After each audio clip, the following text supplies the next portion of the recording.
Jadi yang pertama pasti niatnya cari ridhonya Allah dulu. Apapun itu. Jadi mencari ridhonya Allah itu kan nanti secara otomatis akan memfilter semua perbuatanmu. Ketika apapun yang kamu lakukan, niatnya nyari ridhonya Allah. Kenapa? Begitu kamu melakukan nyari ridhonya Allah, yang jelek-jelek mesti ndak.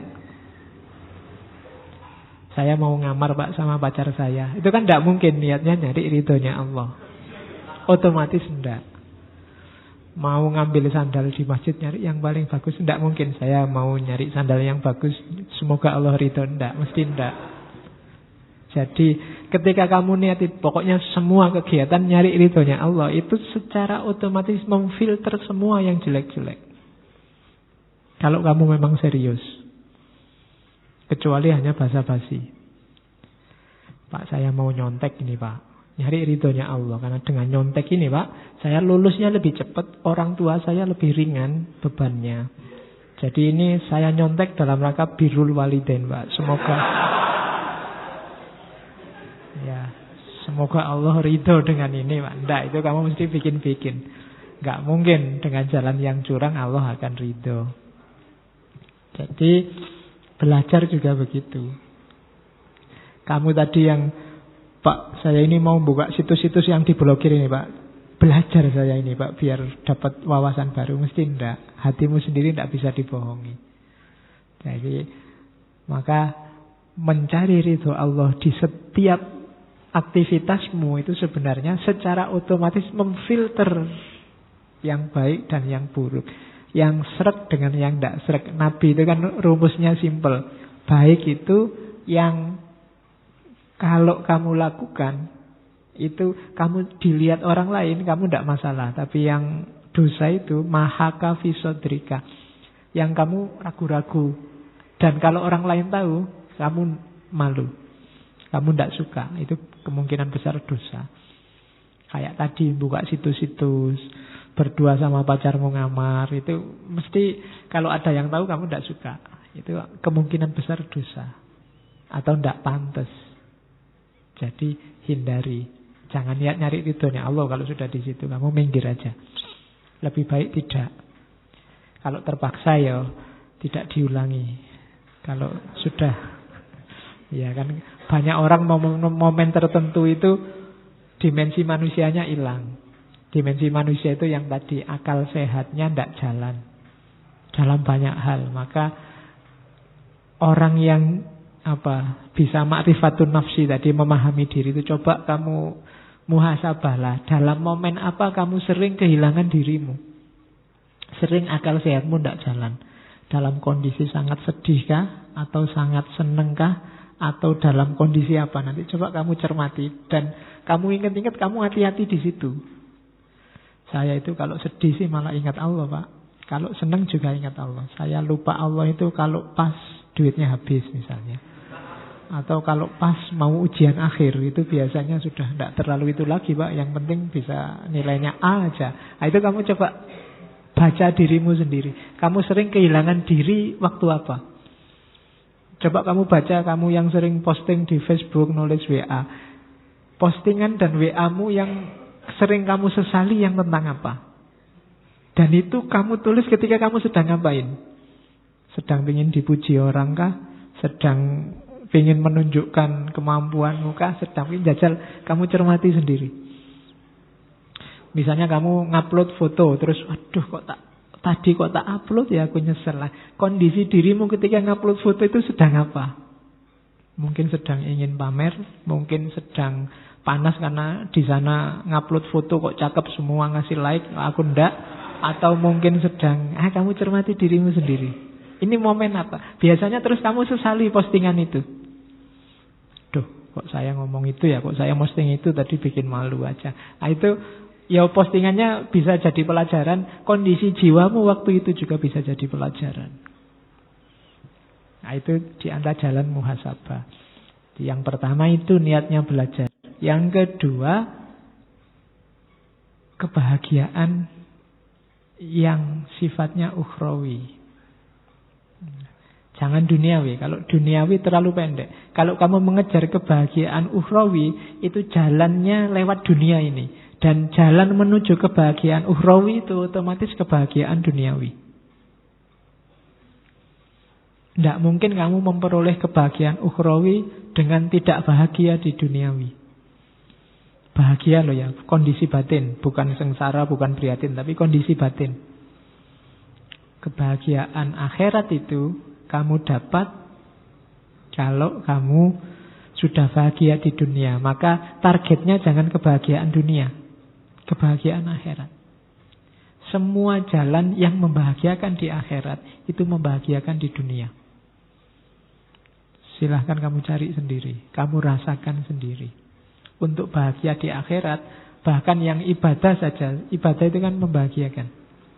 Sholat, zakat, puasa, haji, itu momen-momen kebahagiaan, momen membahagiakan.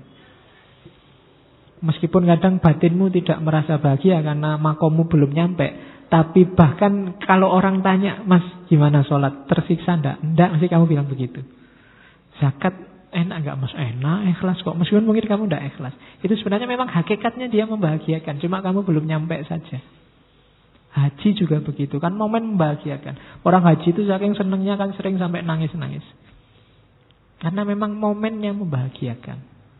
Hanya mungkin kita belum nyampe ke rasa itu. Tapi jalan saja, karena tebusannya adalah kebahagiaan akhirat. Jadi maka kebahagiaan akhirat target kita, nanggung kalau cuma dunia. Dan jalannya bahagia akhirat itu bahagia dunia. Untuk bahagia akhirat, kita butuh sedekah yang banyak, butuh zakat. Itu kan butuh kaya berarti. Dan kaya itu di dunia membahagiakan. Untuk ibadah kita sempurna, pahalanya di akhirat utuh, kita harus sudah menikah, sudah kawin. Dan kawin itu sangat membahagiakan. Kan begitu. Jadi kebahagiaan di dunia itu jalannya kebahagiaan akhirat. Maka kalau merancang target jangan nanggung. Jangan cuma dunia. Bahagia juga di akhirat. Belajar juga begitu. Saya niat ngaji biar di akhiratnya bahagia. Ngajinya sendiri juga membahagiakan. Dan kamu akan sampai di akhirat bahagia juga. Oke. Dan hal-hal yang jelek, yang menjauhkan dari bahagia akhirat itu biasanya susah semua. Ya tinggal kamu nyari contoh. Ninggal sholat, itu kelihatan enteng, tapi coba kamu tinggal sholat. Dirimu sendiri gelisah, kalau ketahuan orang malunya luar biasa. Zakat, duitnya banyak tapi tidak mau kurban, tidak mau haji. Itu kan kalau ketahuan orang kan kita malu. Tidak bahagia di dunia, tidak bahagia di akhirat. Ngamar sama pacarmu itu ketok enak. Tapi enaknya berapa detik, berapa menit? Kamu kuatnya berapa? Ya cuma segitu. Tapi bayangkan kalau tiba-tiba pas kamu nginep, ya kok di situ dipakai raker dosen-dosenmu lagi. Aduh, salam itu sudah. Ya, lo kok di sini berdua lagi ya sudah. Kiamat sudah kan. Mendaeknya sampai lulus itu sudah. Jadi enggak. Yang enggak membahagiakan di dunia biasanya nyambungnya enggak bahagia di akhirat. Enggak bahagia bukan berarti hidupnya terus kaya, hidupnya terus enggak sengsara. Tidak, bahagia itu kan kondisi state, kondisi batin. Jadi cari kebahagiaan akhirat. Yang ketiga, niatnya belajar itu memerangi kebodohan baik diri sendiri maupun orang lain. Kalau ilmumu tambah kan enak, bisa meluruskan orang lain yang bengkok. Dan kamu sendiri jadinya lurus. Jadi ini, makanya cari ilmu ini sejenis jihad. Jihadnya para muta'alim itu ya cari ilmu ini. Ini perang ini. Yang diperangi siapa? Kebodohan. Ya kan? Pokoknya yang jenis-jenis kebo itu kan jelek. Kebodohan, kebobrokan. Ya. Jadi jangan sampai kita manusia jenis-jenis kebo ini. Kita perangi semua. Jadi memerangi kebodohan. Jadi perang kita ini. Suksesnya kalau ketemu ilmu, begitu kita dapat pengetahuan, dapat ilmu, berarti kalah satu pasukan kebodohan. Nah, orang lain yang masih kalah sama jenis kebodohan ini kita bantu biar dia juga bisa mengalahkan. Jadi amalnya orang berilmu itu memerangi kebodohan dan membantu orang lain menaklukkan kebodohan. Nah, kamu niati ini. Nawa itu nyari ilmu untuk cari ridho Allah, nyari bahagia akhirat, memerangi kebodohanku sendiri, dan syukur-syukur bisa membantu menerangi kebodohannya orang lain. Niat yang ketiga. Yang keempat, mengembangkan dan melanggengkan Islam. Dengan semakin berkualitasnya umat Islam, Islam akan semakin langgeng. Jalannya umat Islam semakin berkualitas apa? Ilmu. Kalau kamu ingin bela Islam, jadikan dirimu muslim yang sangat berkualitas. Dari situ Islam akan berkembang dan langgeng. Orang lihat kamu, ternyata Islam memang indah. Wongnya pinter-pinter, cerdas. Kayak kita, wow, lihat peradaban Islam abad tengah, zaman Abbasiyah, zaman Umayyah, zaman Turki Utsmani itu kita wow ke sana. Kenapa? Ilmu berkembang pesat. Orang Barat malah belajar ke kita. Di awal-awal sebelum modern itu kan beberapa filosof itu kan santri-santri di dunia Islam. Madrasah-madrasah besar seperti Nizamiyah jadi pusat intelektual dunia. Jadi kalau ingin Islam ini langgeng, Islam ini berkembang, Islam ini jaya, kuncinya di kamu. Wasilahnya apa? Ilmu. Wong Allah sendiri sudah janji kalau kita berilmu, derajat kita naik. Kalau kamu merasa derajat Islam di dunia ini sekarang sedang terlunta-lunta, direndahkan di mana-mana, jangan-jangan memang kita kalah di dunia ilmu. Maka derajat kita tidak naik-naik. Wong Allah sendiri yang janji. Maka ayo kita nyari ilmu, ayo membuat diri kita berkualitas. Orang yang berilmu, yang tadi cirinya antara lain beramal tadi kan. Dengan ilmu kita wujudkan dunia Islam yang langgeng, yang berkembang.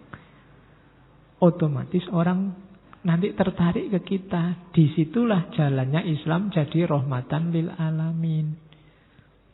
Bukan dengan debat saling menjatuhkan sesama kita. Bukan dengan kampanye teriak-teriak. Tidak, jadi berdayakan dirimu. Orang Islam kalau semakin berkualitas keilmuannya, ya akan semakin berkualitas agamanya. Dan disitulah nanti akan lahir kejayaan Islam, izzul Islam wal muslimin. Tanpa harus kita maksa-maksa orang lain menghormati kita, otomatis orang akan menghormati kita. Gak usah kamu teriak-teriak, hormatilah Islam, hormatilah orang yang berpuasa. Kan sering begitu, hormatilah. Tidak usah diperintah. Hormat itu kalau diperintah gak jadi hormat, itu namanya terpaksa. Biarkan mereka hormat dengan sendirinya. Caranya apa? Bikin hidup kita berkualitas, beradab, berperi kemanusiaan. Jalannya ilmu. Maka nyari ilmu, niatilah itu semua.